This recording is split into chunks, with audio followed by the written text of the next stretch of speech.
പ്രിയമുള്ളവരെ, ഓർമ്മച്ചപ്പിലേക്ക് സ്വാഗതം.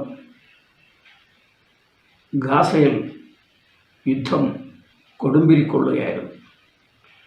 കഴിഞ്ഞ ഡിസംബർ 7 അതിയായ മഞ്ഞു പൊഴിയുന്ന സമയം ഇസ്രായേൽ തങ്ങളുടെ വ്യോമാക്രമണം നടത്തുകയാണ്. ആ വ്യോമാക്രമണത്തിൽ കെട്ടുകൾ തവിടുപൊടിയായി, തരിപ്പണമായി. അക്കൂട്ടത്തിൽ എഴുത്തുകാരുടെ കോളനിയും നശിപ്പിക്കപ്പെട്ടു. അതിലൊരു പ്രശസ്തനായ എഴുത്തുകാരനായിരുന്നു റഫാത്ത് അലാറിയൻ. അദ്ദേഹം ഗാസയുടെ മോചനത്തിനു വേണ്ടി തൻ്റെ തൂലിക ചലിപ്പിച്ചിരുന്നു. അദ്ദേഹം രചിച്ച ഒരു മഴത്തുള്ളിയിൽ എന്നൊരു കഥയാണ് ഞാനിന്നിവിടെ പരിചയപ്പെടുത്തുന്നത്. അബൂ സമി എന്നാണ് പ്രധാന നായകൻ. അദ്ദേഹം ഒരു കർഷകനായിരുന്നു, പലസ്തീൻ കർഷകൻ.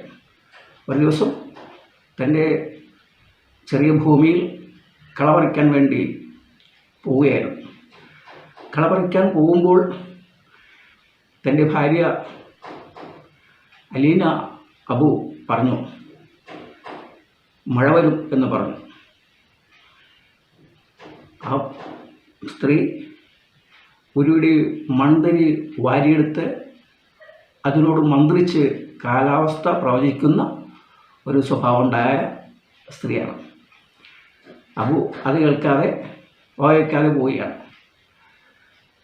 അബുവിൻ്റെ ഭൂമി ഇസ്രായേൽ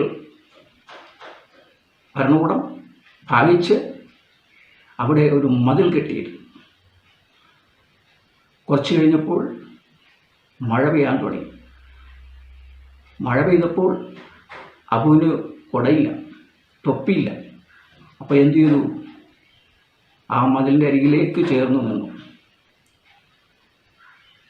അപ്പുറത്ത് അബുവിൻ്റെ സ്ഥലം വിഭജിക്കപ്പെട്ടപ്പോൾ അവിടെ ഒരു ഇസ്രായേൽ കർഷകനുണ്ടായിരുന്നു. അയാൾക്ക് തൊപ്പിയുണ്ടായിരുന്നു, വീടുണ്ട്. അയാൾക്ക് അതിനെപ്പറ്റി, മഴയെപ്പറ്റി ചിന്തിക്കേണ്ടതില്ല. പക്ഷെ അബൂന് മഴയെപ്പറ്റി ചിന്തിക്കേണ്ടി വന്നു.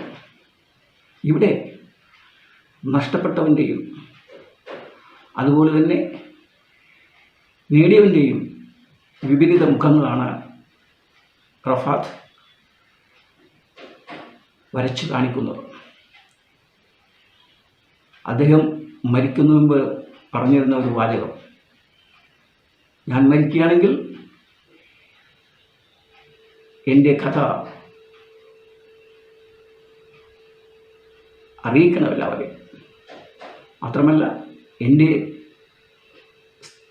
സ്ഥലം വിറ്റ് ഒരു തുണ്ട് തുണിയും അതോടൊപ്പം തന്നെ നീളമുള്ള നൂലും വാങ്ങിക്കണം. എന്തെന്ന് വെച്ചാൽ അവിടെ പട്ടം കെട്ടി അത് പറപ്പിക്കുക. ആ പട്ടം ആകാശത്ത് നിന്ന് പറന്നു വരുമ്പോൾ സ്വാതന്ത്ര്യത്തിൻ്റെ ഒരു മാലാഖയാണ് പറന്നു വരുന്നതെന്ന് തൻ്റെ മകൾ മനസ്സിലാക്കണം. ഇതാണ് മഴത്തുള്ളിയിൽ എന്ന കഥയിൽ റഫാത്ത് പ്രതിപാദിക്കുന്നു.